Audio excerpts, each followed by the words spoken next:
Welcome back dear students in our channel to our classes. This is the last lecture on the chapter Commercial Bank and Central Bank.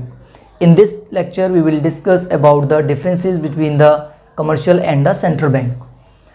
So these are the differences between the central bank and the commercial bank. The first one in the central bank is work for the public welfare and economic development for the country. यानी कि किसी भी country के development के लिए, उसके welfare के लिए जो है सेंट्रल बैंक होता है, राइट। जबकि जो कमर्शियल बैंक है वो आपका प्रॉफिट मोटिव के लिए होता है। यानी कि कोई भी कमर्शियल बैंक जो होता है वो प्रॉफिट मोटिव के लिए होता है, जो कि गवर्नमेंट भी हो सकता है, प्राइवेट भी हो सकता है। लेकिन जो सेंट्रल बैंक है वो सिर्फ और सिर्फ गवर्नमेंट का ही होता है, प्राइवेट नहीं होता है।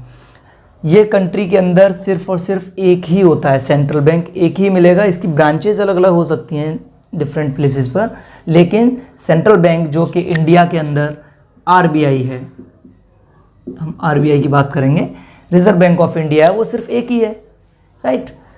कमर्शियल बैंक बहुत सारे हो सकते हैं, राइट। तो ये प्रॉफिट मोटिव के लिए होता है यहाँ पे मेन चीज़, और ये पब्लिक वेलफेयर के लिए होता है, ठीक है। ये हो गया पहला।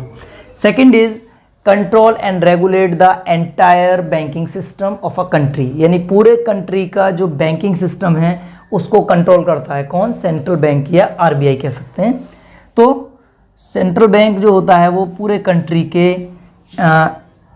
एंटायर बैंकिंग सिस्टम को कंट्रोल करता है, राइट। जबकि जो कमर्शियल बैंक्स होती हैं वो ऑपरेट करती हैं under the direction and supervision of the central bank. यानी कि ये बैंक्स कैसे काम करती हैं? ये सेंट्रल बैंक के या रिजर्व बैंक ऑफ इंडिया के अंडर में काम करती हैं सभी commercial banks, right. The third is does not deal directly with the public. यानी कि आरबीआई कभी भी डायरेक्टली लोगों के साथ डील नहीं करता है। यानी कि हमारे अकाउंट जो होते हैं वो कमर्शियल बैंक्स में होते हैं, और कमर्शियल बैंक्स के अकाउंट जो हैं वो आपके आरबीआई में होता है, ठीक है। तो वो जो है इनडायरेक्टली हमसे डील करता है, क्योंकि ये क्रेडिट को कंट्रोल करता है सेंट्रल बैंक, तो इसलिए वो इनडायरेक्टली हमसे डील कर रहा होता है। हम डायरेक्टली किसी भी रिजर्व बैंक ऑफ इंडिया या सेंट्रल बैंक से डील नहीं करते हैं। जबकि जो कमर्शियल बैंक्स होती हैं वो डायरेक्टली डील करती हैं विद द पब्लिक से वो जो है डायरेक्टली डील करती हैं। हम डायरेक्टली बैंक्स में जाते हैं, जो बैंक्स होती हैं पब्लिक बैंक्स जितनी भी हैं वो कमर्शियल बैंक या कोऑपरेटिव बैंक्स इस तरह की होती हैं। नेक्स्ट, जो सेंट्रल बैंक है issue currency and control the supply of money in the country. तो कंट्री के अंदर जो मनी सप्लाई करना या नोट प्रिंट जो कहते हैं आप, वो जो नोट प्रिंटिंग है वो सिर्फ और सिर्फ सोल राइट जो है सेंट्रल बैंक को दिया हुआ है।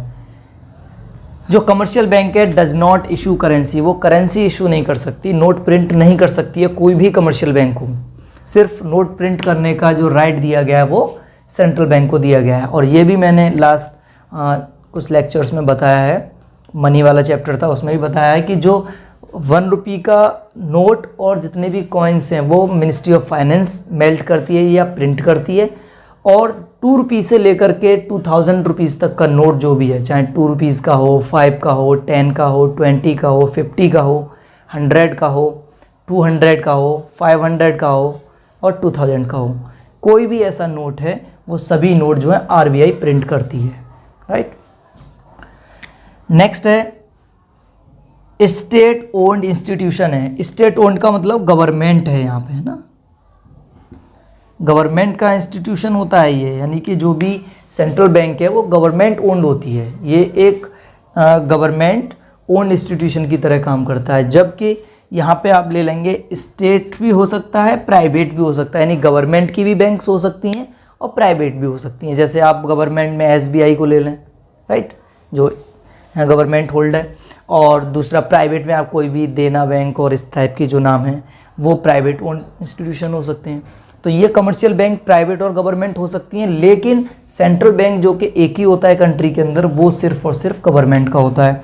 उसके बाद में नेक्स्ट है custodian of foreign exchange of a country. यानी किसी भी कंट्री के अंदर जो फॉरेन एक्सचेंज होता है, फॉरेन करेंसी, फॉरेन एक्सचेंज मतलब जो भी फॉरेन करेंसीज होती हैं उसका कस्टोडियन होता है। पूरा जो मनी है वो सब इसकी कस्टडी में रहती है सेंट्रल बैंक की में, जो फॉरेन करेंसी होती है।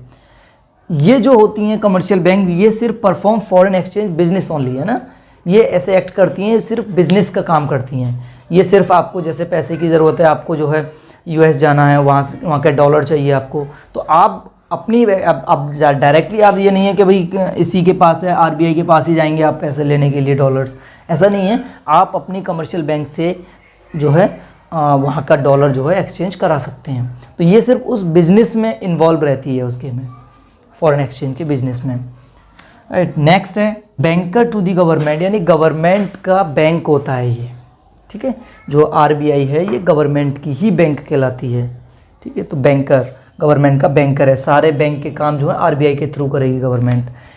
इधर act as a agent of central bank, ये जो होता है ये तो बैंकर गवर्नमेंट का हो गया, ये जो है सेंट्रल बैंक का एजेंट कहलाती हैं जितनी भी बैंक हैं, क्योंकि बैंकिंग सिस्टम को कंट्रोल कौन कर रहा है, आरबीआई कर रही है।